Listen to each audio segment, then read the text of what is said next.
Gordon takes a tumble. Sir Topham Hatt's engines are proud of how useful they are, but none of them feels more important than Gordon. Watch out, Gordon wished. You'll get my paint all sooty. Pulling freight cars is a sooty job, Teased Salty. but then you wouldn't know. Of course not, Gordon huffed importantly. Express engines don't pull freight cars. It wouldn't be dignified. Dingy fried? Puzzled Percy. What's that?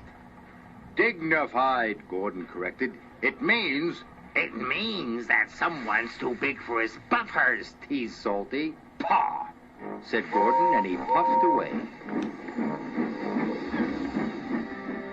That evening, fog covered the island of Sodor. Everything slowed down, and soon the docks were packed with waiting freight cars. This caused confusion and delay. Sir Topham Hatt came to the sheds. He was in a great hurry. Henry, Thomas, and Percy, he said. You must go to the docks immediately. Yes, sir, they whistled.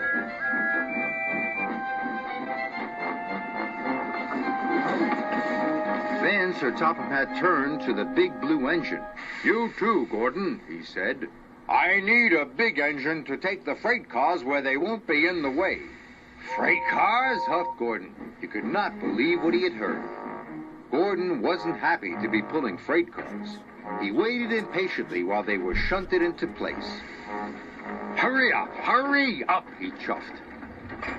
Why the rush, Gordon? Asked Thomas.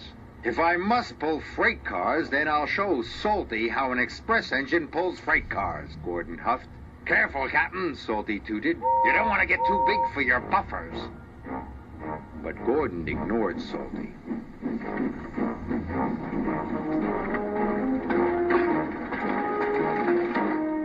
The next morning, Gordon raced along with his heavy load. Now, this is how you pull freight cars, he thought.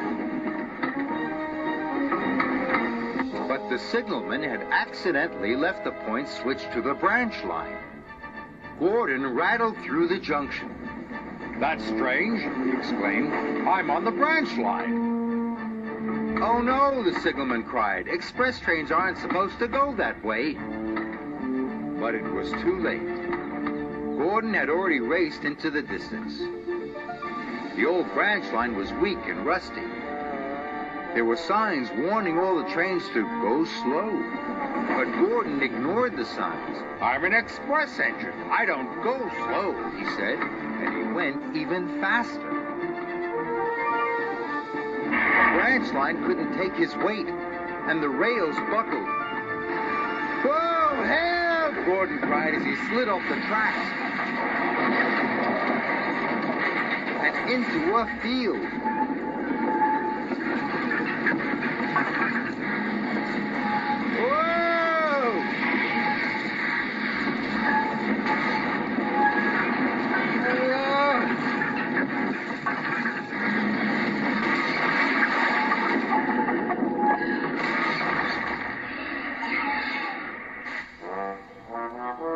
No one was hurt, but poor Gordon felt very undignified. What will Sir Topham Hatt say, he groaned. He found out soon enough. Well, Gordon, said Sir Topham Hatt, you wanted to show Salty a thing or two, and you've certainly done that. You've shown him how silly it is to ignore go slow signs. Sorry, sir, said Gordon, and he let out a sad wheesh of steam. Gordon was soon repaired, and back at the docks ready for work, but he was very unhappy with himself. Everyone makes mistakes, said Thomas, even you. Salty's sorry he teased you, puffed James. And I'm sorry I was too big for my buffers, chuffed Gordon. And all the engines gave a jolly toot, even Gordon.